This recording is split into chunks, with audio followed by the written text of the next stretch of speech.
Good evening, everybody. Good evening, YouTube. Um, Thank you for coming in and tuning in. Fridays, we're here every Friday. We talk sports, boxing, football, whatever it is. Today, we're going to start off with some boxing. I'm here with my co-host, one of my best friends in the whole wide world, Mr. Socrates Palmer Jr. How are you, sir? I'm doing great. Friday night, there's no better place to be than on YouTube with my boy, Triple T, Trash Talking Tom, and our guest of honor. And yes, and we have a guest of honor today. He was a 1992 Olympian, in Barcelona, and a former IBF Junior middleweight champion of the world. Now, analyst on Showtime and Showbox. Mr. El Diamante, Raúl Marquez. How are you doing, sir? I'm doing great, man. Thank you for having me on. I really appreciate it and looking forward to it and having a good time. Hey, thank you. I mean, it's your time and you're donating it to us, and I really appreciate that. We'll pick your brain a little bit here and there, for the people tuning in, and and hopefully have a good time with it. You know what I'm saying? So, of course we'll start off. You could, tell us a little bit about yourself. I gave you a little brief intro, and we'll go from there. Well, I mean, I was born in Mexico, August 28th, 1971, and we moved to the United States. I was pretty young when I moved to Chicago, Illinois. I was like a year or 2 years old, and we got our citizenship there because we were illegal aliens. My brother was born there, and we ended up settling down in Houston because it was too cold in Chicago. So we went to Houston, and that's where I started boxing at age 7.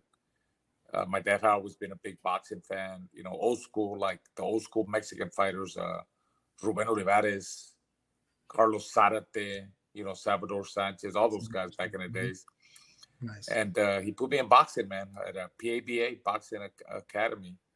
Salvation Army Boys Club was my first fight in May of 1980. And it just grew.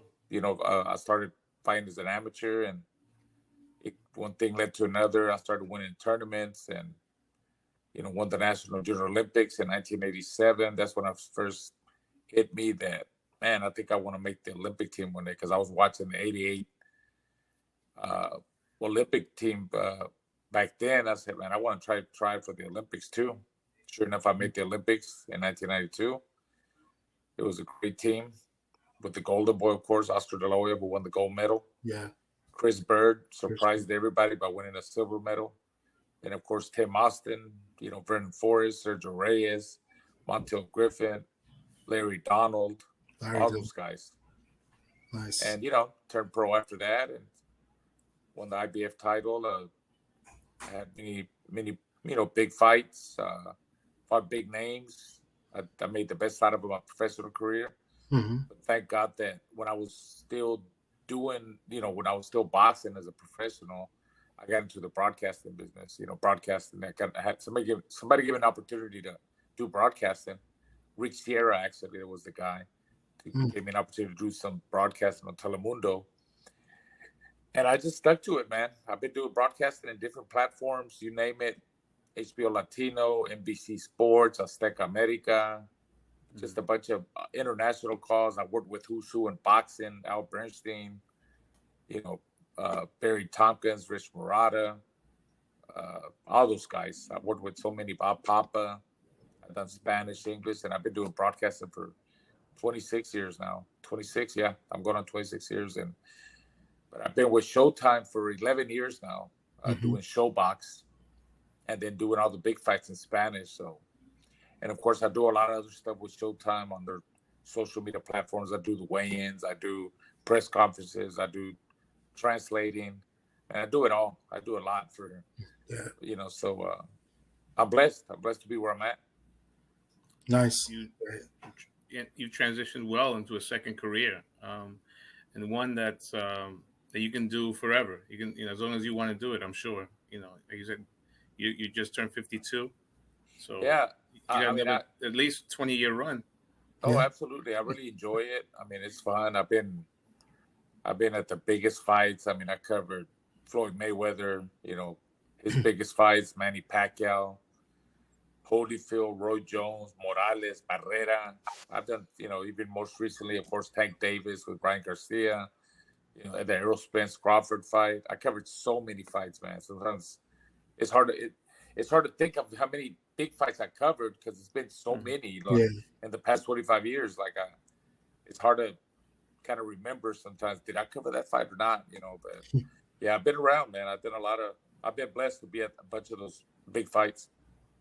Raul, when I with you being a former fighter, not only a former fighter, former world champion, when you are preparing, in the fighter interviews and things like that, do they look up to you more, like in more respect because this guy in front of me knows exactly what I'm going through? Do you get that? Did you get that vibe at the beginning, and do you still get that? Oh, I believe so. A lot of the guys in the fighter meetings, I get a lot of respect all the time from, some of the fighters like the newer generation. They might not know about me, but their trainers, they know about me. We've been around each other one way or another back in the amateur days or the pros. So I get a lot of love, from the trainers, and sometimes some of the fighters that just respect my broadcasting skills. I get a lot of love from that too. But at the beginning, I feel like I've been well respected in the boxing industry, when it comes down to fighters respecting my broadcasting skills, or even, what I've accomplished in boxing, being an Olympian. And, back when I was fighting, my mentality was just fight the best to be the best. I didn't look at it as a business, I felt like, I always tell the story, like when I became champion, I felt like I could have milked the title a little bit more by fighting lesser known opponents or lighter opponents, but I wanted to fight King Kong right away to try to get to the big fight.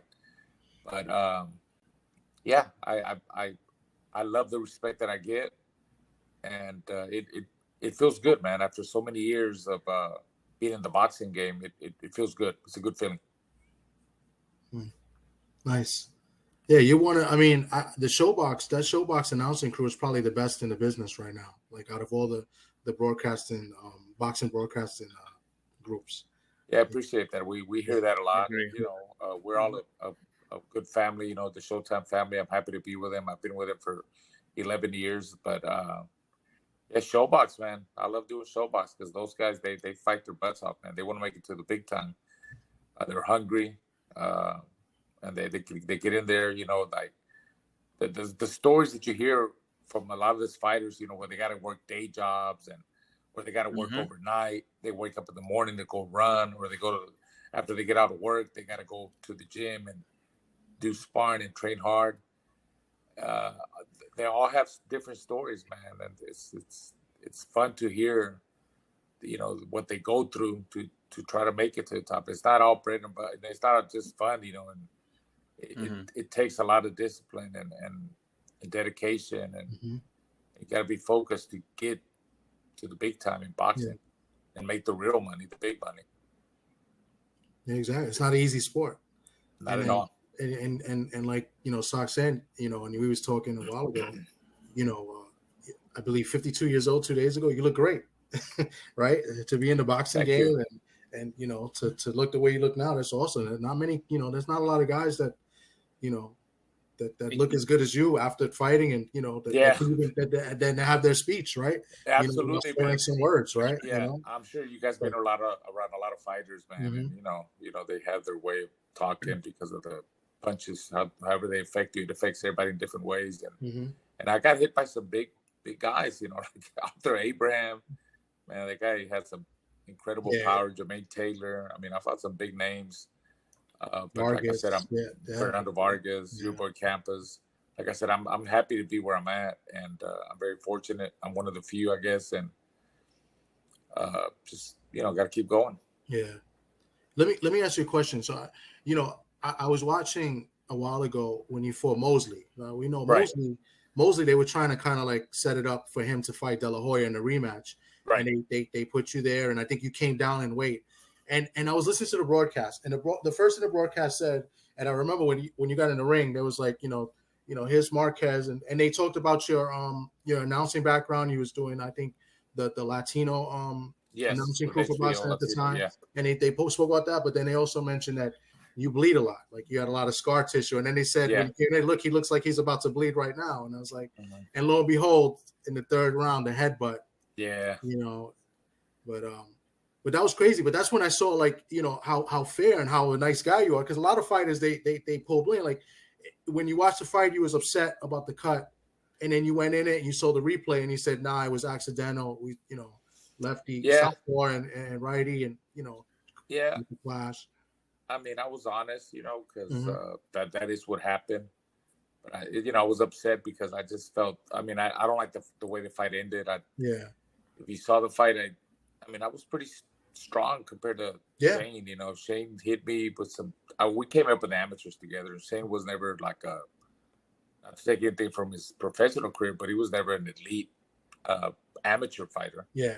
He never won the nationals like I did. I was a top elite guy, so he was one of the third, fourth ranked guys. You know, I believe he lost to Vernon Forrest and Stevie Johnson, those kind of guys, Teron Millette.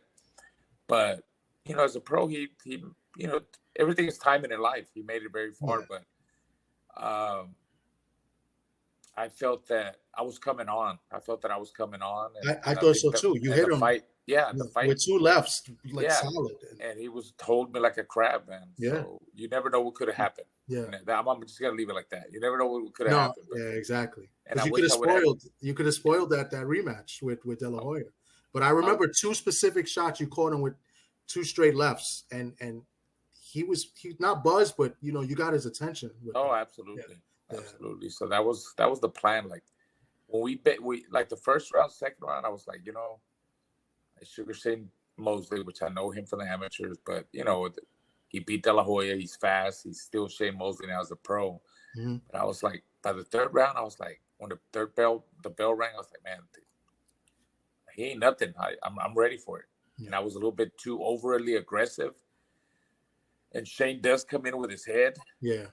And I am lefty, and I lunged, and, you know, he comes in with his head. He's shorter than me, so obviously his top of the head is going to hit me because I'm taller. Yeah. And busted me up. Then he busted me up again, and the cuts were pretty bad. So there's no way I could have continued. But, man, I wish I'll be 70 years old, 75, 80, still be talking about. I wish I would have had the rematch, because. Was that something you guys chased? Like. Yeah, we tried, but, you know, there was no. He wasn't going to take the risk, man. I'll tell you what, I made him look bad in the way that Oscar, in the rematch, didn't want to pay him $7 million. I think Shane wanted like $7 million. He ended up getting like $5 million or something like that, which is still great. But, you know, anyways, that's what I remember from that. Yeah, fight. I remember because he wanted more money, and Oscar was making like 3 times as much more than but Oscar, he was the cash cow. He was a star, man. So yeah, he could call his shots. Yeah, I respect that. You know, that's true. Now you fought some of the best of your era, but unfortunately you didn't get your teammate. How, you know, was that ever discussed, even like off the record? Like, oh man, you know. Yeah, I mean, I've always wanted that fight, but Oscar never, I guess, never wanted to give me the opportunity. I know me and Richard Schaefer, we talked about it. You know, he would joke around. In 1992, they were roommates. Now, whatever, 10, 15, 20 years later, whatever it is, they meet in the ring. But, Oscar never, I guess he didn't want no part of me. I don't know. You know, I was lefty. I was a left-hander, which gave Oscar problems. I was a good body puncher. I was tough. I had a good chin. I had everything that gave Oscar problems. And he never, you know, he gave a lot of other fighters opportunities. Arturo Gatti, Jesse James Leija. All those guys. Smaller guys, exactly. Yeah. Hey, listen, I'm not going to get into it, man. Smaller guys, exactly. Smaller guys, safer guys. Maybe guys that are past their prime, and we know the story. Yes. Absolutely. Don't make me talk any shit, because I will. well, you know, that's what the media does. Yes. You're part of the brotherhood now. You're on this side, so we got to stir it up. The sparring. How many sparring sessions do you remember having with him? None. Me and Oscar never sparred. You never sparred? Oh no! Wow. You got to remember, like, I really? was always the bigger guy. Oscar was 125 in amateurs and 132. I was 147 and 156. So we would have never sparred. I mean, when I sparred, they would spar me a division up. Like I was 156. I would spar guys like Chris Bird, you know, he was very tricky. You know, I would always spar the bigger guys than the amateurs. It's amazing. Chris Bird at 150, 165, and then he goes on to win the heavyweight title, you know. Yeah, but I was part of those kind of guys. But I never got to spar guys like Oscar. He was lighter. He was a lot lighter. We were roommates a lot.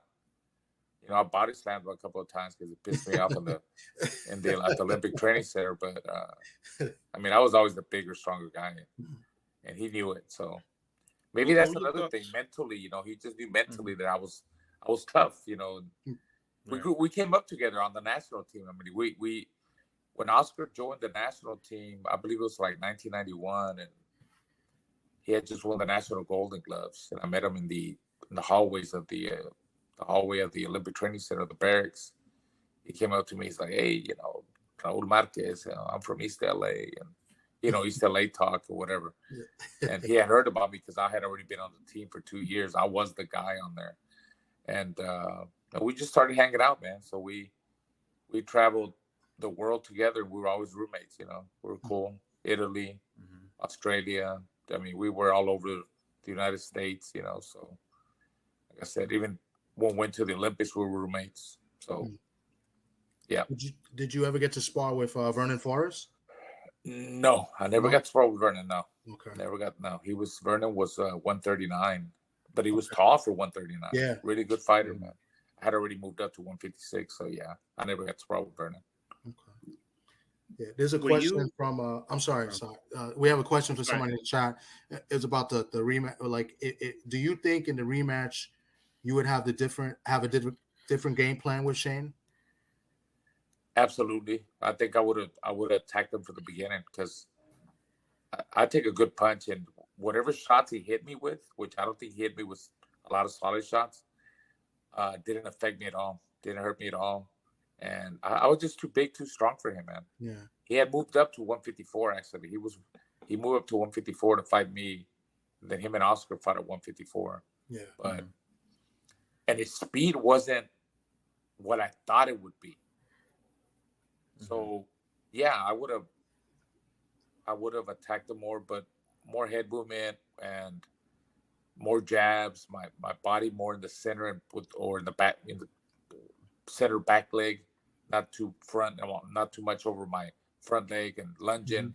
I always had the problem of lunging when I threw the left hand and I missed. So I think if I carried my weight more in the center or back leg and control it more with the jab, mid range, maybe short distance too, go some inside work, push them, good tight defense, frame defense. That's what I would have done in the rematch to avoid those headbutts. Yeah. Because like I said, he's shorter. And if you see Shane, like even in other fights, he kind of lunges, you know, when he throws and he goes with his head. Like you got to watch his style. Yeah. He comes in with his head too. Kind of Holyfield-ish. A little bit. Yeah. Yeah. But I mean, I'm not making excuses. It was my fault too, because I was coming in with my head too. We just banged heads, man. It was, you know, I got the bad end of it because, like I said, he was shorter and I was taller. So the top of his head hit my eyebrows and stuff. Twice, actually. Both sides. Yeah, one of the cuts, supposedly you could see the bone and stuff. You could see the bone. That's what it said. Yeah, the doctor. And I was like, man, I was pissed off. I was like, because that third round, you look good in that third round. That was the round that I said, okay, we did 2 rounds. That's all you. I mean, let me take it to him. Let me bully him around. Let me push him around. Let him feel my power, my strength, you know. And I was coming. I'm telling you, man. Yeah. We could do this interview 25 years later. I'll say the same thing too. Like the movie with De Niro and Stallone, right? Yeah. Grudge match. Yeah. I have another member in the chat, another colleague of mine in the YouTube world. She says she's from Texas. She says she's watched everything you've done on Showtime, and Fight Towns Houston was lit, was fire. So like, oh yeah, I appreciate it, man. Yeah, as a matter of fact, Steven Jackson Stacks, he's in town. He'll be at my gym tomorrow. and we've always hit it off very well. And we've done press conferences together, weighing shows together, and we're gonna continue to do Fight Towns. I'm gonna be now a part of Fight Towns wherever we go. I believe we're gonna go to Baltimore next, and there talks about going to Dallas, Fort Worth, Phoenix, LA, New York. Possibly, yeah. I mean, Possibly, it should be there. Yeah, I mean, absolutely. it's not. It's New York is not what it once was. No. Right. But as far as like the historic, yeah, you can't disrespect New York. Biasness apart. Absolutely, yeah. But me and Stacks, we have a good connection. We like to hang out too and party and have fiestas. So yeah. Okay. Appreciate the love for the Fight Towns. Yeah. Keep tuning in, guys. That's a good concept. Yes, it is. Yes. I got one more question from K-Rod. He says, do you believe the hardest thing in boxing is the lack of proper matchmaking and fighters having a bad circle of people that could potentially abuse their manipulation to you that staggers your career? I mean, it's always been like this. Boxing is a business, man. Yeah. That's where you got to have the right people behind you, people that really care about you, that love you, that are going to be for your best interests, And then, hey, I mean, how many fighters have you heard in the past that made millions of dollars and they're broke because they didn't have the right people? They took their money, management, whatever, you hear it all the time. Yeah. So, but that's why you got to have the right people, the right team that's going to really take care of you. Mm-hmm. That makes sense. It's a good segue, actually, because this is the first time you've been on our show. So there's a little bit of this is your life. So good people around you. Your father's the first one to introduce you to the sport. Was he your first trainer? Yeah. Actually, my dad, in the amateurs, like I said, he was always just a big boxing fan, and he'll learn from watching the old school fighters. But he took me to the Olympics, man. He took me to the Olympics. He took me to winning my world title. And of course, when I did and I lost, and we had some differences that always happens, and I ended up, like going with Ronnie Shields or other trainers, but I ended up finishing my career with my father, which was the right thing to do. I mean, sometimes you go through this age, you get stubborn, you want to try something different, which there's nothing wrong with that. But at the end of the day, I finished my career with my father. Nice. And now, full circle. Now you've introduced your son, Giovanni, who ironically has the same name as your last win, right? Right. Giovanni Lorenzo. Right. Yeah. So Giovanni. Actually, my oldest son Raul, he was a fighter too, amateur.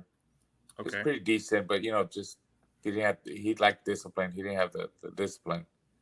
He liked the fiesta too much and the woman, and that's not gonna happen. But there's nothing wrong with that. But it's just you got to know when. Mm-hmm. And then Arturo, he had signed with Top Rank. We took him to 10-0 with 6 knockouts. Arturo, he was a fighter too. But then somebody poked his eye, and 2 fights before it was getting problems. It wasn't a detached retina, but it's called the corneal abrasion. Some fighters, they still fight that way if they're in need of trying to make money, obviously. But my son, he's not like that. So he's got a good job. He does well. Both of them do very well. But Giovanni, maybe he learned from the 2 older ones, But he's very disciplined. He's very dedicated. I don't have to worry about him when I'm out of town. He'll send me stuff. He's always working out. He gets it. He won the national golden. He went to a bunch of national tournaments. He was a decent amateur. He would maybe lose in the semifinals or quarterfinals. Probably lose to the guy that won. You don't have amateurs. We thought we would get bad decisions, or some fights were close. Well, whatever the reason was. But he never gave up until he won the National Golden Gloves a couple of years ago. Got the Outstanding Fighter Award, and then we turned pro after that. And he's 6-0 now with 4 knockouts. He just had a really good fight a couple of weeks ago on Overtime Boxing. Mm-hmm. That new platform knocked out this guy that I expected that guy to go more rounds, and I knew Giovanni would win, but it's the way he did it. So it showed me progress, that he's learning, getting better. And now because of that, he's got a fight October the 14th on ESPN with Bob Arum, Top Rank, which he's got a fight here close to Houston, Rosenberg, about an hour from Houston. So we're looking forward to that. He's getting ready for that now. And, of course, he spars with guys like Shakur Stevenson hired him for one of Shakur's last fights. Okay. Hired him for, he was up in Vegas sparring with Shakur for about a month because he gives Shakur good work. He sparred Devin Haney before, or Shaki Foster. Spars a lot of pros, Yeah, so a lot of good pros too. Those are and he, good pros. and he, he learns from that. He gets better from that. Like I tell him, like when I was an amateur, when I was a pro too, being in the Duva camp. I mean, Jesus, I was sparring guys like Pernell Whitaker, Meldrick Taylor. Wow. You want to go further? Rocky Lockers, Johnny Bumpus. Oh, Rocky Lock. Wow. Bump Remember City. those guys? Wow. Bump City Bumpus. Yeah. Yeah. Vinny Pazienza, John Molina. It's a funny guy, Vivian Pazienza. Yeah, John Molina, all those guys. I thought John Molina got robbed against De La Hoya. I thought that was a lot of people. You know what? I don't mean to keep bringing them up, but John was a very awkward. A lot of awkwardness, and he made De La Hoya look bad. I agree. I think John beat him, but Oscar was the golden boy. Right. Yeah, Oscar got a few gift decisions. It's good for business, right? Yeah. Right. Yes. And Giovanni, at what weight do you see him maximizing his potential? Well, I mean, we're focusing right now. He's just started, man, and boxing's it's a very tough sport, but I think we're making the right moves, and I think he's looking good. We're at 140 pounds, which is a very tough weight division. There's a lot of champions there that have big names, and there's a lot of prospects. There's a lot of contenders. It's a very tough weight division, but let's worry about winning one world title first, before we think about moving up in weight. So we're taking it one day at a time. Yeah, 140. And what's his? Okay. He weighed 141 his last fight. So yeah, if he ever fights for the title, and he'll, or some minimum fight, he'll get down to 140. 140. Okay.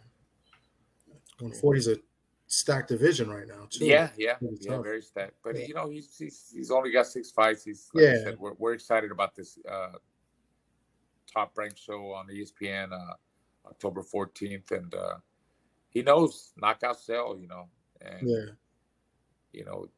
because of this last performance, we're getting this opportunity with Bob Arum and Top Rank, who promoted me back in my days too, and it's we're honored to get that opportunity and see what happens. Nice opportunity, good exposure. Yep, definitely, for sure. I see a question. Yeah, so 86 Boxing, he says, I'm from Arkansas. What are your thoughts on Jermaine Taylor as far as what made him tough? With Jermaine, man, he was just his athleticism, like he was what's the word I'm looking for? He's an athlete, man, well-rounded athlete, big, strong. He's a big, huge middleweight. His jab, long arms, his 1-2 down the middle. Patrick Burns trained him for that fight, and Patrick knew me from the amateurs, and he said, we practice the 1-2 and hold Raul. Do not let him get in the inside. That's the way he beat me. He was definitely bigger and stronger than me, but he would double jab lead, and he'll hold me in the inside because he knew that once if I get in the inside, that's my game. The body and push him back and get in the inside. But I think that's what made him big, man. He's just big guy, strong, very smart. His jab, he had a great jab, and 1-2 down the middle. That's what I remember. But I heard he's not doing very well. I heard that about Jermaine too, man. Yeah. I don't see how it happens, man, but it does. Obviously, it does. Very sad. Yeah. I haven't heard much about him in a while, but from last I've heard, it is kind of sad. He had a really good career, especially he came up, you know, became champ, and then I guess was the Pavlik fight. That's where he everything. beat Hopkins up. He beat Hopkins. Yeah, he beat Hopkins up. Yeah, Beat Hopkins. Mm-hmm. I thought he won convincingly too. Yeah, right. And then student of the game, man. He beat Hopkins. I mean, you got to give it. That's great. Yeah. And he was beating Pavlik. Pavlik had to get up. To come back. That was a great fight. Yes, he knocked Pavlik down. Pavlik looked in trouble, and he held on, and he caught him. Mm-hmm. So, and my belief is like the second fight, the rematch. I thought he kind of was hesitant, like maybe a little scared of Pavlik because he didn't fight the same. Like he just if he didn't want to engage with him. Right. Yeah. He fought all through Abraham too. I remember when he was here in Canada. That was ugly. Yeah. And I said, watch that guy. He's got power. He knows how to carry that power. And he said, I don't know. I got it. Got knocked out, man. That's when Abraham put him in the hospital. That's when he had like a blood clot in his brain or something like that. Yeah. Yeah. But it was late though, right? Was that one? It was. Yeah. Mm-hmm. He was winning the whole fight, I think, too. And the same happened with Froch. Froch, he was winning the whole fight too, I think, and then he got caught in the last round. Uh-huh. Yeah. Froch was dangerous late. Yeah. Guys came. Arthur Abraham, you fought him. Was he the biggest puncher you faced? I believe so, man. I took a good shot, and Abraham was like that guy could hit, man. That guy could hit. What surprised me was his reach. He had long arms, short and stocky, not that tall, but long arms. So before I thought I could get to him, I was getting hit. You know what I mean? Yeah. Mm-hmm. He had a long reach. I definitely felt his power, thudding power. Every time he hit me, like I could feel it. After the 6th round, and that's it. No reason to go back out. We agreed, and I was 37 years old, and I called it a day, man. Mm-hmm. Were you ever close to coming back out again? I'm sure you probably got offers. But when I was 37, I retired. I fought for the middleweight title against Arthur Abraham. Back then was when Chavez Junior was kind of like coming up or looking for name fighters. Mm-hmm. I probably could have fought someone like Chavez Junior for some money. Mm-hmm. It never happened. Maybe if it would have been offered, I would have thought about it. Because, hey, look, in boxing, you make money as when you became champion, and then you make money as the champion that had a name. And you just got to test other guys. But no, it never materialized. I mean, there was talks about it. There was even talks about, remember that guy, me and John Duddy? John Duddy, yeah. Irish guy. New York, yeah. Yeah, Irish guy that, Mexican-Irish on St. Patrick's Day. Me and Tony Ayala, when he came out of jail, prison or whatever, remember, in San Antonio, but he wanted too much money. Like, I think there was like maybe $250,000 a piece. He thought it was worth more, which I don't think he was. I mean, he was supposed to be this. He was supposed to be this and that, but he never was. So right, yeah. We could have made $250,000, and then the winner moves on and makes more. Yeah. I think and I was willing to do it. I think you would have killed him because he wound up losing to a Puerto Rican guy from Connecticut.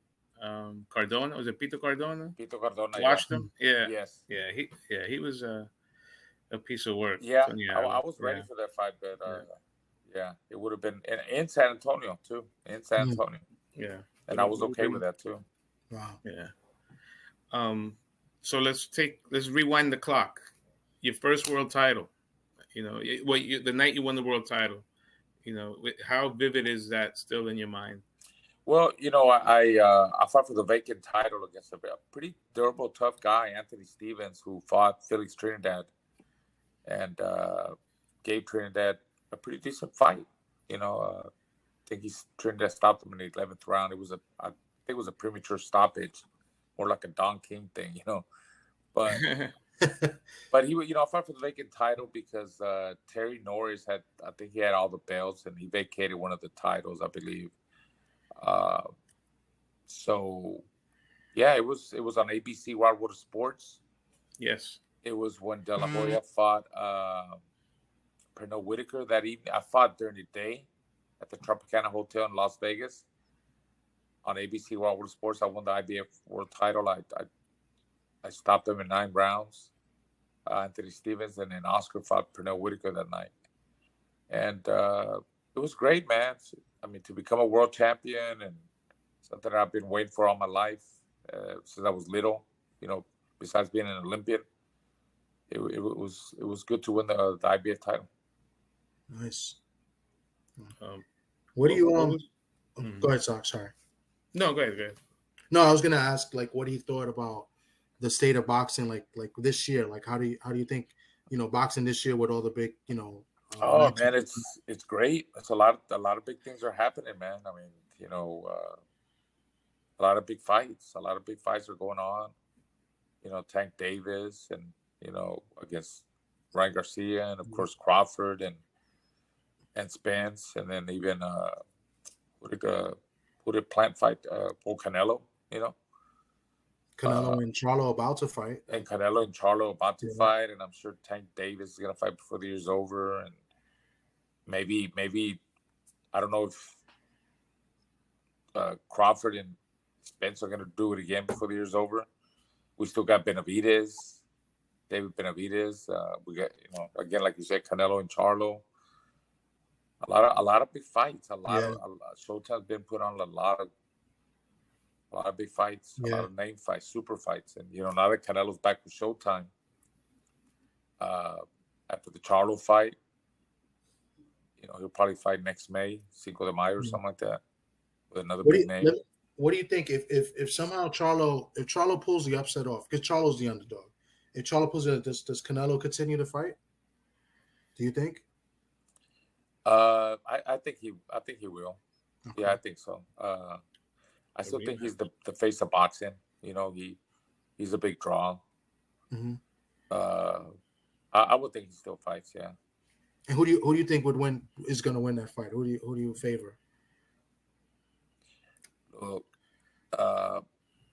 Charlo's moving up to 168. He's never. I mean, he's naturally a bigger. He's naturally a big dude. You know. Yeah. I know the Charlos since they were little, man. Back in those little twins, I would see them all the time. Back when I would train at Willis Valance Gym with Ronnie Shields, and they were sit there around the ring and watch me spar and watch everybody. Holyfield, Rocky Juarez, Juan Diaz. So we go way back. You know, I remember those guys, and never really won big tournaments, but they would always come back. They had their work ethic. They always work hard, you know, in training. But to your question,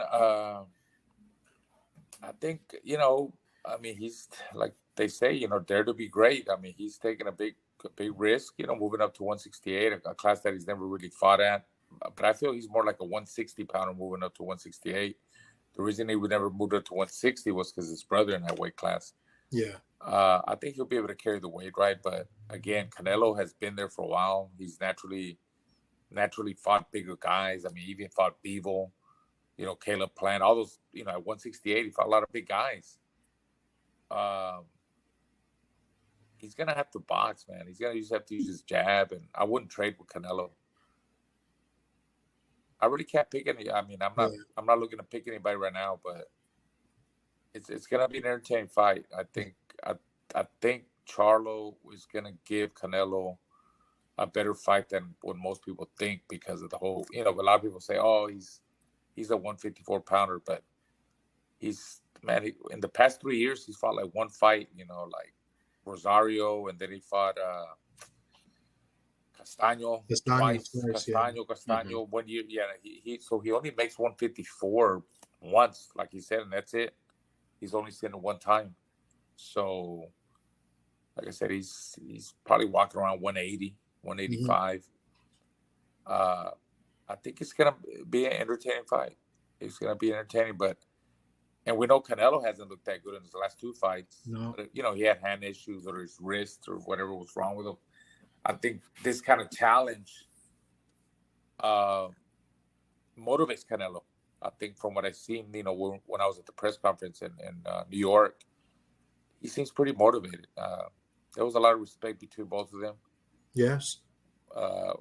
Especially Canelo. You know, Canelo's not really. He says, "I don't like to talk." He said, "I don't really talk shit." You know, he's been in this game for so long, so maybe he's waiting for Charlo to talk shit. You know, what Charlo didn't, but let's wait and see the week of the fight. I think Charlo is that kind of guy that it doesn't take much to spark him up. It really doesn't, yeah. But he's been very respectful. Yeah, he has. And I heard in the press conference, well, in New York, that once Canelo finished, he was gone. He didn't take really any questions afterwards, so he didn't give the opportunity to like really say anything and bad. He was gone. There were some people trying to get interviews, and he left. But Charlo was there, and he was friendly and speaking with people. So right, yeah. So, but maybe like you said, the week of the fight may change. Somebody may say something, and that may spark up a whole thing, which is good. We need that. That helps promote. Yeah, if anybody's gonna talk, it's gonna be Charlo. So because they fight. I mean, it's like he needs that to get motivated too. I feel like he's got to grab onto something. Yeah. To have that fire, you know, but he's got to be able to control his emotions and fight very focused and stick to boxing. Use that long jab and like I said on the press conference deal, you know, he's got to fight like he fought Castaño times 10. You know, like very cautious and be smart about it. Hold Canelo on the inside, get back on the outside. I wouldn't trade too much with Canelo on the inside. Yeah. He has like the second Castaño, like the first Castaño fight. Castaño was hitting Charlo a lot, right? And he hurt. I saw him hurt Charlo. Yeah. So he can't. He don't want to. He don't want to get caught by Canelo with those shots because Canelo's. He's a solid 168 pounder, man. He, like I said, fought as high as light heavyweight with Bivol. So. Yeah. Do you think age is catching up to Canelo, and that's part of the reason he hasn't looked great, or is it like what you were alluding to? Like he seems like this is a fight he'll be up for, like maybe lack of motivation. Yeah, I think he's gonna rise to the occasion. This is the kind of fights that motivates him. Is Canelo at his prime? No, I don't think he's at his prime anymore. For sure, he's not at his prime. Is he still a goddamn great fighter? Yes, he's still elite, man. He's a really good fighter, but I don't think he's at his prime. And you got to understand. I mean, he's been a pro since he's 15 years old. I mean, all those, and then the big fights too. All that wear and tear in training camps, and that wears you out in the fights. That wears you out a lot. Takes a lot out of you. But I still think he's a really good fighter. Yeah. Not in his prime, but he's good. He's good enough. Yeah. Where do you put him on? If there's a Mount Rushmore of Mexican fighters, where do you put Canelo on there? No, I don't. No. Okay. I don't think. Okay. To be honest. So who's your Mount Rushmore of Mexican fighters? I mean, my idol was Julio Cesar Chavez. Okay. Chavez and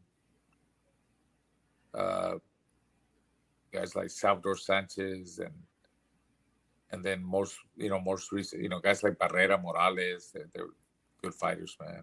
They're really good fighters. Yeah. One of my favorites is Juan Manuel Marquez.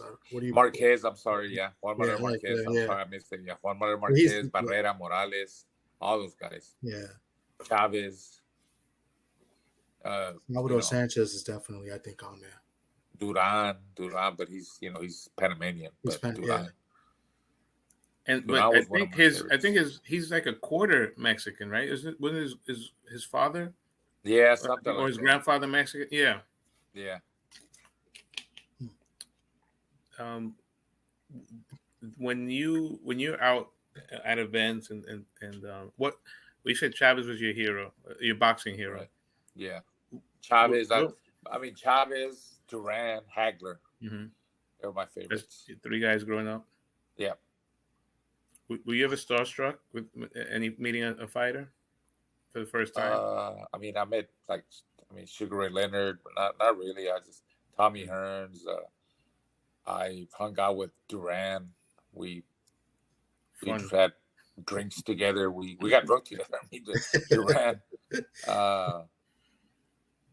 No, I was never really starstruck, man. No. It's like, as fighters, we're more like, it's all family, man. Like, once you get to that level, it's like, It's like a fraternity, right? Like, I mean, yeah, it's like Yeah. we all know how to communicate. We Mhm. when we talk, it's just so easy because we think the same. We think the same in all kinds of ways. Yeah. I mean, the Um, same way you all, grind the same way and have to put in the work the same way so you guys understand each other. Yeah, you yeah, know? mutual respect. Mhm. yeah. Look at it that way. Yes, for sure.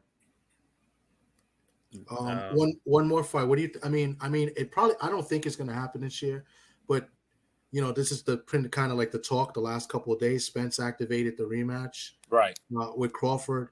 The question is, are they going to fight at 154? It seems that it'll be at 154. Do you give Spence a chance after seeing what happened in the last fight? Man, let me tell you something. I had picked Spence to win, and I mean it was a 50-50 fight, and I always thought I looked at it like I picked Spence to win, but I looked at it like whoever wakes up that day and has a better day, that's who's gonna win. Mm. And that's pretty much what happened. But man, Crawford had a goddamn great day. I didn't expect that. I expected more from Spence. I really don't know what happened. Like Crawford just neutralized everything. His jab, his power, his the pressure that Spence, puts, his body attack. He didn't have anything, man. I really don't know. I mean, I don't know what happened. Like, I talked to Derek. Derek James is a good friend of mine. We talk every now and then. And we won the National Junior Olympics together back in 1987. So, Oh, nice. Okay. as a matter of fact, Giovanni, we've been talking. We're trying to get some sparring with, it's probably going to happen with Brian Garcia and with Frank Martin, which would be good for Giovanni. Yeah. But when I talked to Derek up in the press conference in New York for the Charlo Canelo press conference, he was like, man, he just didn't have a good day, man. That's, he didn't have a good day. That's the way he described it. Some people say the effects of the accident kind of like catching up to him, the weight issue catching up to him. I think it's a mix-up of all that. I just don't. I don't think he's. I don't know what you guys think, but I just don't think he's the same. And I think I don't. If it happens at 147 or 154, I think we're gonna see the same result. Yeah, I agree. I think the inactivity might have been something to do with it. So maybe that's why I maybe give him maybe a better shot. Because now he's been in the ring with him. That's got to be some type of help as well. I mean, and yeah, what are your thoughts? What are your thoughts on Crawford saying that he, if he gets the opportunity, he'll definitely jump at fighting Canelo at 68? What do you think of that? Dare to be great. I mean, hey, all this guy. You know what? I think it's so crazy. Like, all these guys jump in 2 weight divisions and like nothing. Back then, when guys like Salvador Sanchez and Wilfredo Gomez, yes, we're talking about a 3-pound difference, guys. 3-pound difference. And Sanchez destroyed him. 3 pounds. Yeah. Mm-hmm. These guys are jumping 20 pounds or whatever it is, and they're able to do it. I mean, how do they do it, man? Are they from another part of the world or something? I mean, how are they able to do that? Even Mantequilla Nápoles, I think he fought Carlos Monzon.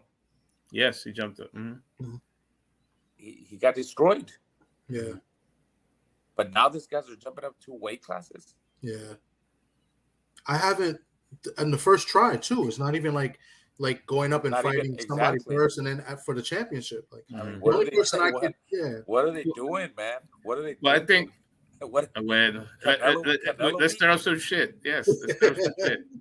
Well, I think the one thing with the Crawford Spence, I think the delay of the fight helped Crawford because I think he's now a full-fledged welterweight. I think his body is a 47 now, as opposed to the guy that came up from 35, 40. He was at welterweight now for about 3 years at least. Yeah. 4 years. Oh, he was definitely, for sure. Yeah. But I'm talking about if he moves up to fight Canelo and even Charlo moving up to fight Canelo, 2 weight divisions. And like we saw what happened to Mantequilla Nápoles when he moved up to fight Monzon. And then a good example is Wilfredo Gomez to fight Chavez. I mean, not Chavez, Salvador Sanchez, 3-pound difference. And he got destroyed. I mean, the last one was Kell Brook. Kell Brook, when he fought Triple G, he moved up 2 weight classes. Right? And he got destroyed. Right. Well, guys like Duran, when he went and fought Leonard, jumped from lightweight to welterweight. Hearns too, right?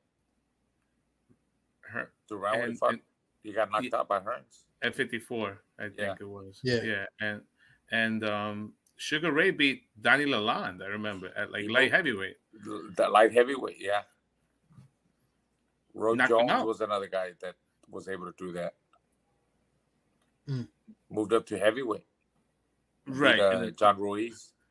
Right. Yes. Yeah. He moved up 2 weights. Yeah. Not that many guys. Yeah, it's tough. It's tough, man. Yeah. It's a big move. Yeah. It's a big risk. Can we stir up some shit without no one trying to sue us? No, I mean, we know the whatever pound gorilla in the room, PEDs in boxing. How big of an issue is it? And how big of an issue is it, of people actually trying to control it? Yeah, I just... You don't have to name drop. No name drop. I mean, honestly, I'd rather not touch that subject. Okay. I mean, something is happening, obviously, and that's why everybody should get tested, I mean, in your era, when you fought, were there any rumors of guys and I know definitely was a rumor of a guy that you fought at the tail end of your career, and it wound up being true? Well, I mean, look, besides that guy, when I fought Fernando Vargas, of course, that was a smaller fight, not a big. It was on HBO After Dark. But what happened when he fought De La Hoya? Right. Yeah. What did Fernando? He tested positive, right? And he got suspension for I don't know how long, and a fine. So that makes you wonder, how long was he doing it? Yeah. Exactly. I mean, Mosley. I mean, he was with the Barry Bonds. Yeah, the Balco. Yeah. He's a Balco athlete. Evander Holyfield. Evan Fields. James Toney, I think later on got caught with steroids too. James Toney. I don't know what steroids James was taking. James looked like he's always looked fat. So right. He was taking something crazy. Yeah. Yeah, I think it was the after the Holyfield fight. I think he popped. I think it was it the Ruiz fight? Or maybe Ruiz. It was one of the two. I think he fought Ruiz. Yeah. Yeah. But it's crazy. I mean, it seems like people are doing stuff, and sometimes they get away with it, sometimes they get caught. Who recently got caught with somebody got caught? Who was it? Was it a light heavyweight guy? The heavyweight Helenius got caught. Oh, Helenius, yeah. Helenius. Yeah, that's it. The heavyweight Helenius, good. And he was a substitute for somebody that popped. Yes, Brazilian White popped. So right. Right. The two Dominican guys. Michelle Rivera. Yeah, that was. And then the other one. Yeah. The other one too. Not Garcia. Was it Garcia popped? No. I think he was like a world champ. Yeah. Yeah, one of them. The one that fought Tank? No. Not him. No. I forgot the guy's name, but I know he fought on Showtime. Yeah. Yeah. Okay. I know about Michelle Rivera. That was after the Frank Martin fight, and it didn't do no good because Frank Martin washed him. Right. And same thing like Helenius. Yeah. So. But yeah, it's definitely it's out there, and I always felt like the science is ahead of the testing. This just and there's so many things that are so close to PEDs. It's like, what's the point? I mean, I understand the reason, but the risk reward and the embarrassment, right? Has to, I don't know. Maybe the punishment should be stronger. for these guys? I think it should be. Yeah, That'll I would think so. maybe put a stop to it, completely.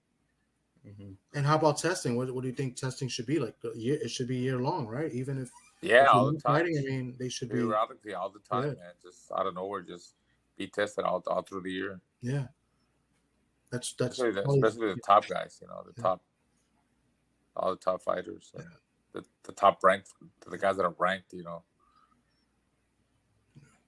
I wonder if it's coming out with the guys that are not fighting as much though. Like they're trying to, kind of like get rid of it somehow. That's why they don't fight as much throughout the year. It's a good point. Yeah, that's a good point. Yeah, like the guys that get injured in camp and stuff like that. You mean?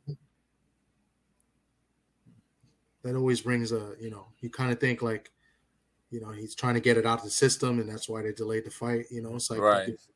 Like Kwee just says, cycling off. Yeah. So like, right. So I kind of think that sometimes, especially the guys that maybe come from overseas and come over here, or vice versa, maybe like I don't. But the testing has to be done. I think it should be done, yearly, like year round, like once a month. Oh, yeah. Something, not just, and then even if you're inactive, if you're an active fighter, if you're not fighting actively, but if you're an active fighter that eventually going to fight again, you should be tested unless you're retired, unless you say you're not fighting anymore, you're retired or whatever the case may be. So I agree, man. Yeah. So random question. Did you ever have a relationship with Kenny Weldon? I remember him from the boxing magazines. They would sell videos, learn how to box with Kenny Weldon. Yeah, we fought for Kenny Weldon, his gym, for maybe a couple of fights when I was an amateur. Okay. He's a good trainer, one of the good trainers here in Houston. He recently, he passed a couple of years ago, I believe. Right. Yeah. Yeah. He worked a lot. He worked with the Duva camp back. We had when Holyfield was down here, and all those guys, Pernell Whitaker, Terrell Biggs, back in the days. Is there a rivalry between like Houston and Dallas, or like as far as like when you guys met in tournaments, was there anything like that? Yeah, like Houston, San Antonio. Mm-hmm. There's some kind of rivalry. Same thing with with basketball. The Rockets and the Spurs. Right. San Antonio, yeah, but I think there's more of a rivalry between Texas and California in the amateurs. Really? Okay. Yeah. Oh. I always felt that way. Okay. Texas always had good fighters, and California, back in my days, Texas, Cali, St. Louis, Missouri, right? New York. Yeah. All those guys from Brooklyn and the Bronx. I'm from the Bronx. We're from the Bronx. Yeah, I'm from the Bronx. Have you ever been to the Bronx? There was a guy. Yeah, there was a guy. Man, the guy that I fought in the finals of the Junior Olympics, man. He was from the Bronx. I can't remember his name. That's years ago, 1987. I think his last name was Rivera. The Bronx. I can't. Wow. Yeah, but that's years ago. Mm-hmm. You guys know what about Davis was fighting at that time? Was Superman Davis? Is he from the Bronx? Yeah, Aaron Davis. Yeah, Aaron Davis. Yeah. You guys know Dago? Harley, Harley Medeiros? Harley Medeiros. They own a gym in Bed-Stuy, I believe. That's in Brooklyn. Yeah, in Brooklyn. Harley Medeiros, and his dad is he was a top amateur fighter. He's pro now. Dago. No, I don't. I think Zap used to work out at his gym sometimes, and Tank might go there sometimes. Okay. What about Junior Jones? Poison. Yeah. Poison Jones. Yes. Wow. Yeah. Poison Jones. Yeah. The upset when he beat Barrera twice. But that's something. I mean, when a guy he gets your number, but Barrera still was able to bounce back, and have a pretty good career even after that loss. Do you believe that, Raul, that just people, a wrong style, just somebody just has your number? Like Tarver and Roy or something like that? Yeah, I do believe that because even in the amateurs, like who did Vernon beat? Shane Mosley. Yeah, Shane Right. was. And Vernon beat Shane in the amateurs, and Vernon beat him in the pros too. Just like Shane beat Oscar in the amateurs when they were little still, and he beat him twice in the amateurs too. Bunch of fights like that. It's just they just have certain guys have your number, I guess. So Yeah. styles, and it just proves styles make fights, right? Yeah. Were you there when Vernon lost to Costa Zoo in some tournament? Yes, I was. Yes, I was. I was in. Yeah. That was in the finals, I believe, of the 1991 World Championships in Sydney, Australia. Right. I was there. Okay. Oscar lost in the finals to the guy that he eventually beat in the finals of the Olympics, the German guy. Okay. Yeah, but I was there. Yes, I was. Yeah. That's when Costa Zoo, he dominated Vernon, the late Vernon. He was, and that's when he stayed there in Australia and didn't go back to Russia. Costa Zoo. What are your thoughts on Tim Zoo? I think he's a good fighter, man. He's tough. He's old school. He's willing to fight whoever they put in front of him. He wants to prove himself, and he's that kind of guy. Yeah. I was fighting Brian Mendoza was a dangerous fighter. We saw what he did with the Tower in Infierno. What's his name? Fundora, yeah. Yeah, so I like Zoo. I know he got dropped. Who did he fight? Was it Terrell Gauthier? No, who was it that he fought? He got dropped in the first round. He got back up and took care of business. Mm-hmm. Yeah. I know. I like him. I like he's in your face. He's got power. He's not shy. Exciting. He's exciting. He likes to talk. Yeah, he does. He likes to talk. Yeah. He knows you got to talk, man. You got to talk to sell. Do you think if Charlo would have ended up fighting Zoo, you think Charlo could have beat Zoo, or how do you think that fight would have panned out? That would have been a hell of a fight, man. Yeah, a lot of pride there, especially with Charlo, and I think Zoo would have tested his chin, and they would have tested each other. Or I think it would have been fireworks. I think the lead up to the fight would have been great because they both talk. Because Zoo likes to talk, so that would have been great. Yeah, and the face off and all that for sure. There would have been a lot of pushing and shoving and all that kind of good stuff. Yeah, and those usually make out to be the best kind of fights, Yeah, I mean I like them to be respectful, but I don't want them to be hugging and everything like that. You're about to get into a fight. Oh yeah, I mean, that's what people want to see action, man. They want to see blood. They want to see knockouts. They want to see people get hurt. Does that mess with your psyche when somebody's like really nice to you, like before a fight? Does that? I mean, does it matter? No, like as a fighter. Nah, I don't think it matters. No? It's just about staying focused, and it's about what you believe and believing your team and how camp went. Staying relaxed in the ring. Mm-hmm. Was there anyone that got under your skin that like it was almost personal, even in the amateurs? There's somebody like, I don't like this dude, or I want to say just you guys remember when I fought Fernando? Fernando was crazy, man. He was young. He was young and mad at the world. Yeah. Right. Yeah. So that's about it. No one else. Mm-hmm. No one else. I mean, he spit on Ross Thompson. Yeah, Ross Thompson, the boss. Yeah, that's a funny dude too. Yeah. He's not from He's younger, right? He's from the next class, right? He's from '96. Who's that? Ross Thompson. No. Ross is from my time. Yeah. Okay. Yeah, he tried to make the team, and who beat him? I don't remember who beat him at 147. But he was at the Olympic trials. Pepe Riley was at my Olympic. Pepe Riley was the guy at 147 that made the Olympic team. But Was there a guy either from your era or a little bit before or whenever that you just like say to yourself, how this guy didn't make it bigger? Like someone that's like a wasted potential. You know what? I'm gonna bring up this guy named Hector Colon. He was a really good amateur. He beat a lot of good guys in amateurs. 139 pounder. and he just, I don't even think he went pro, man. He fought. He beat. Who did he beat? Did he fight Vernon and beat Vernon maybe too, or Vernon came back and beat Stevie Johnson maybe, and those type of guys. He just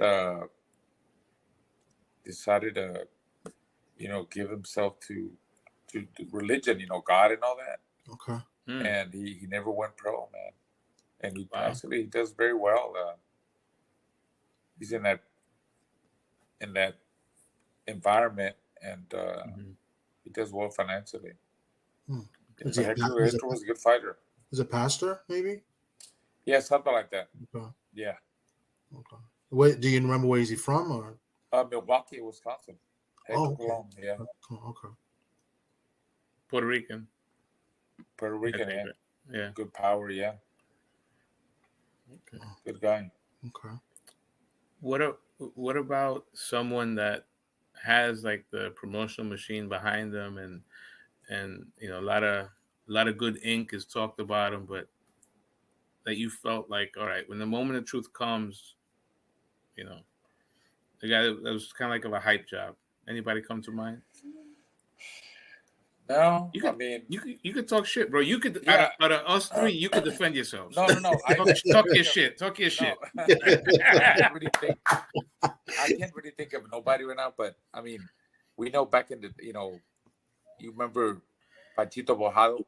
Yes. Yes. He was Bojado, man. Yeah. He was supposed to be the next great thing, but the Mhm. party life, the girls, the party life, that got to him, man. Yeah. Recently, I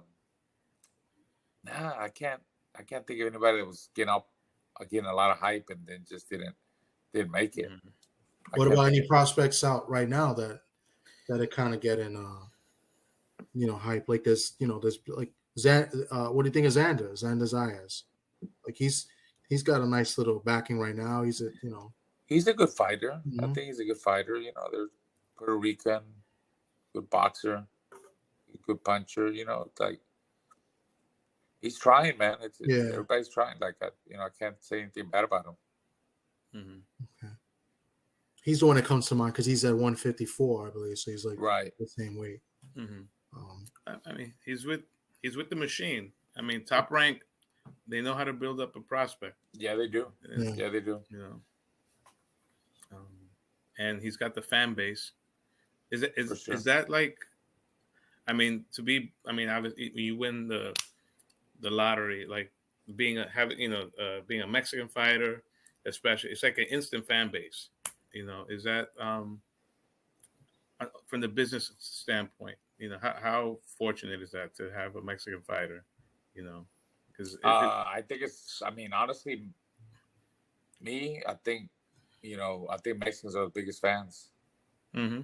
I think when they get their champion, their prospect, they get behind them, man. They support them. So I think boxing, Mexicans, they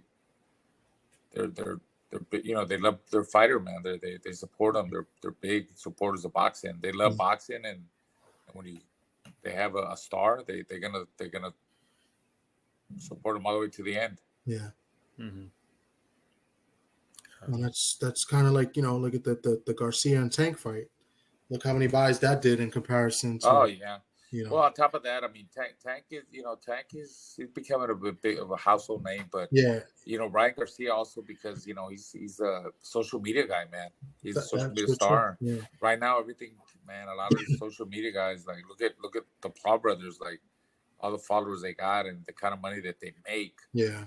I mean, good for them, man. I can't be a hater. I mean, good for them. I support them. I mean, because they never had no amateur background or anything like that, and for them to go in there and make pay-per-view events and to draw, the crowds that they draw. I don't know how much pay-per-views they sell, but they make a lot of money. I know that. And they're paying their fighters. They're paying the people. The undercard. They pay, The people on the undercard get paid. Yeah. Well, look what they did for Amanda Serrano. Giving her bonuses and all that. I mean, Yeah, Yeah, I don't think she's not making that money anywhere else. right, You know, right, right. So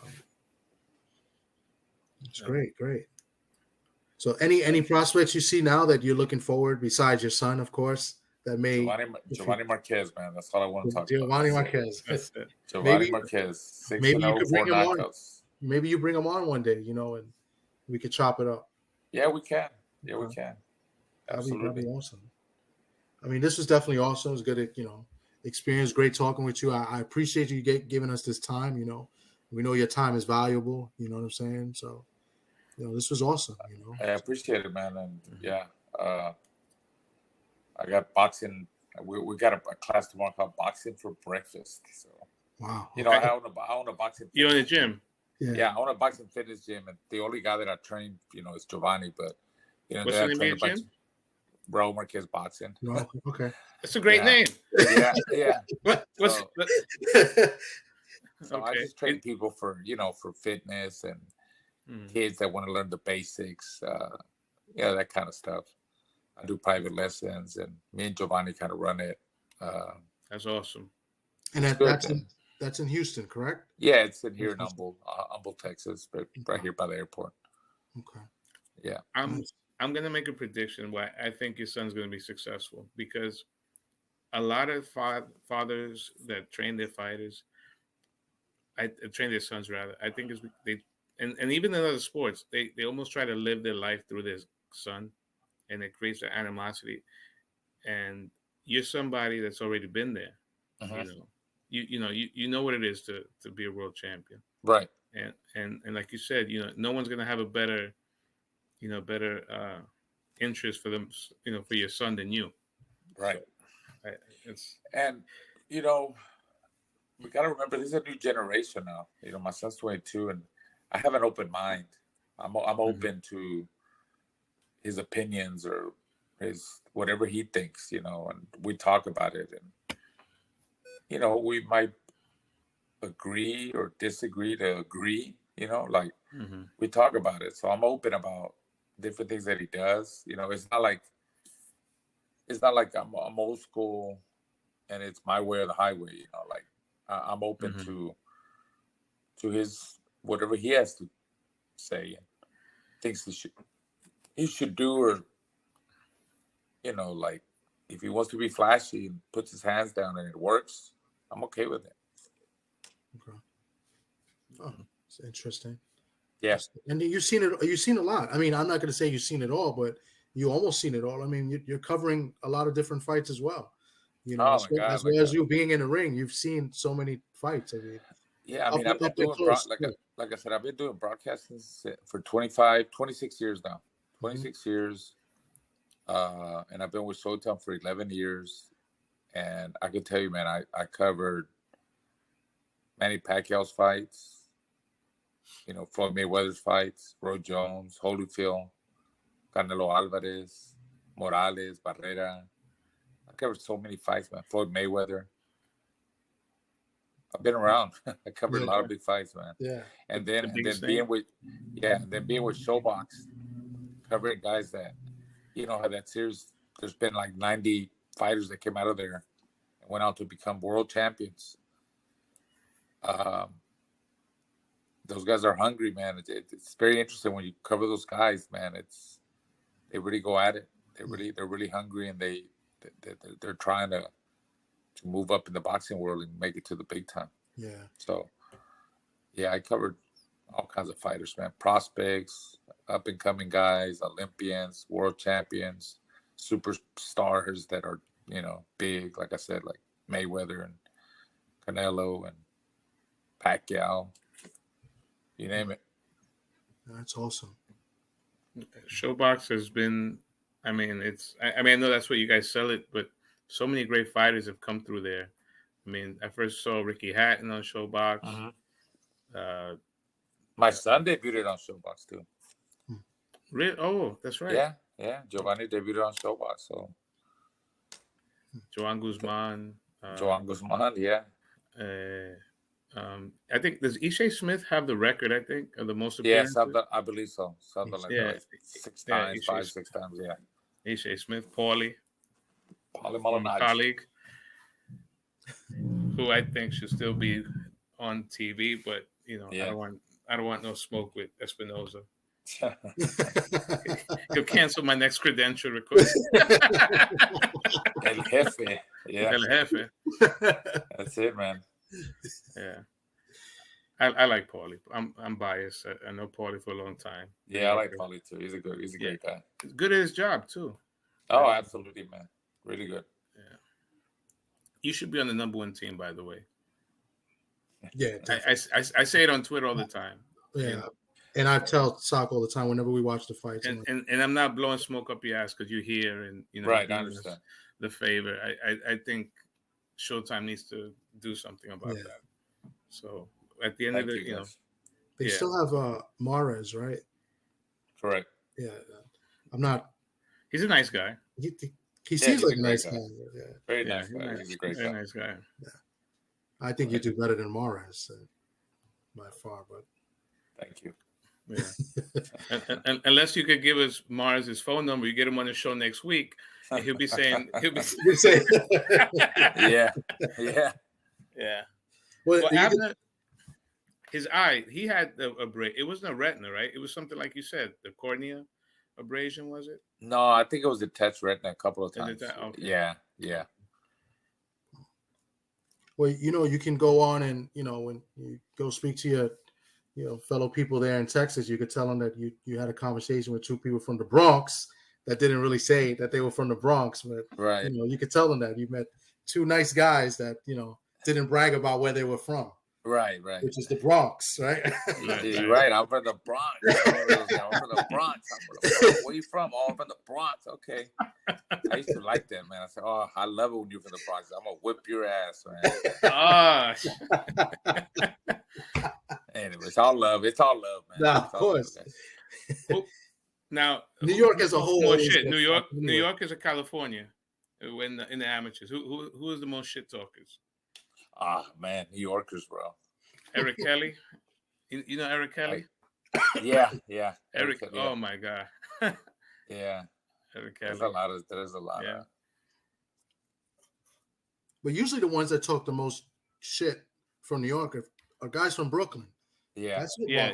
You're right. Yeah, Brooklyn. Yeah. The Bronx guys don't really talk anyway. You're right, man. Yeah. The fans from the Bronx are pretty bad though. Right. Not that much. Right. Especially the Puerto Rican ones. Yeah. Right. All right, guys. Yeah. But I appreciate your time. Appreciate you. Thank you very much. Thank you. Thank you, guys. What I gave you an hour and 18 minutes. You really did. That was a big donation. But it was fun. It was fun. It was cool. Yeah. I enjoyed it. If it was early, hey, listen. If it was earlier, we could talk a lot more. If it was earlier, definitely. Maybe we could set something up at earlier time. But honestly, you popped my cherry. This is my first interview with a pro fighter. Someone of importance in the boxing world. So. Thank you for that. This was great. Yeah, anytime, man. Anytime. If I have time, I'll make time. Whatever, I'll figure it out. But thank you for having me on. Yeah. And I have a few guys that from in the YouTube community. They do boxing content, and they maybe I'll have them on. They have good questions, and we could have a whole big conversation. So yeah, sounds good. Yeah. Mm-hmm. But once again, I appreciate you. Thank you, Sock, for introducing me to this legend here. I appreciate you. All right, we do. Raul, thank you. Have a good night. Hey, have a good night. Anytime, guys. Keep in touch. All right, my man. Bye-bye. Good night. Bye. Yeah, good night. Let's see. Mm-hmm. Let's see. Hold up. All right. There he goes. Cool. The boxing segment is in the books. Yeah, he's in the back. Oh, there he goes. Okay. But yeah, that was cool. That was great. We had some people in here. I got to learn how to flow with the chat and the interview at the same time. I've seen people do it. They do it great. I got to learn how to do that. Or maybe I give you total control and you do it. Maybe you might be able to segment it because some people had some good questions. I try to put on the screen, made some good comments and stuff like that. But this was dope. This was a good experience. He dropped some gems on us, right? So. A Diamante dropping gems. Maybe we should have that segment. You know, What do you mean, like a Diamante dropping gem. Diamante? Yeah, okay. Yeah, that sounds good. Mm-hmm. But that was dope. I mean, thank you, 86 Boxing. Salute to you, bro, for coming through. You know, he does boxing content as well. He does a lot of old school stuff and matchup. He does his channel's pretty cool. Salute 86. Thanks for the support. Dwayne D. Free was in here as well. You know, he's up in here. He had a question. You know, next time I'll probably have him up. You know, D. Free does good boxing content. You know, he does, we like to talk shit in football and sports as well. You know, Gabe was in here. Thank you, Gabe. Salute to you as well. You know, we have some people in here, you know. My boy William Old School was up in here, you know. Salute to you, bro. Appreciate you. You know, we saw Kwee was up in here, you know. So, you know, she's not too far from Marquez. You know, her and Gabe, they're in Texas. They're in Dallas, the Dallas area. You know, so we had some people in here. K-Rod was here earlier. Salute to K-Rod. K-Rod does, you know, boxing content. He knows I think he's spoken to Ofacio before. Okay. I'm gonna try to have K-Rod on one day. K-Rod knows boxing and he does content, and you know, I think he's out in Florida right now. So he goes to some of the shows out there. I believe there's a show tomorrow night in Florida. There's a boxing card. I'm not sure if he's going to it, but I know there is a card there. But this was cool, man. This was pretty dope. Yes, it was. You know nice experience. Mm-hmm. Great experience for me. You know who we really got to get on as well. I think talking about segments, it'd be nice to have we just limit it to maybe 15, 20 and have, you know, our guy Pedro on because he has the greatest stories in the world. But the thing is try to limit him to only stop there, right? Because he can go Pedro on. Fernandez. Yeah. The longest Ring Talk, the longest running program, boxing radio program. Yeah. Almost 40 years, right? Knocking out all bums, he says. Knocking out all bums. Yeah, so that was dope. All right, guys, there you have it. My very first interview. I want to thank my boy Socrates Palmer, and of course our guest of honor, El Diamante, Raul Marquez. Appreciate everybody who came through. Appreciate everybody that watched the video originally when it was live. If you have any comments or questions, concerns, whatever, please leave them in the comment section below in the video. You can also hit me up in my email, which is posted in the About section of my channel, as well as on my Instagram, which is floating scrolling down below in the video. Also scrolling down below is the Bronx logo. Special shout out to my boy Jose, who gave me permission to use his logo, as you see here on the screen. The Bronx logo. Please check him out on Instagram. The Bronx logo, spelled out just like that. Everything spelled out. The Bronx logo, just like that. He produces great content on Instagram, and you need to check him out, especially if you're from the New York area, and especially if you're from the Bronx, like me. This is the official logo, the Bronx logo. I'll be showing you some hats and hoodies that I purchased from him, promoting him as well. So once again, thank you everybody that came through. Special shout out, of course, to the family, TWT. Take care, everyone, and I'll see you on the next one. Peace out.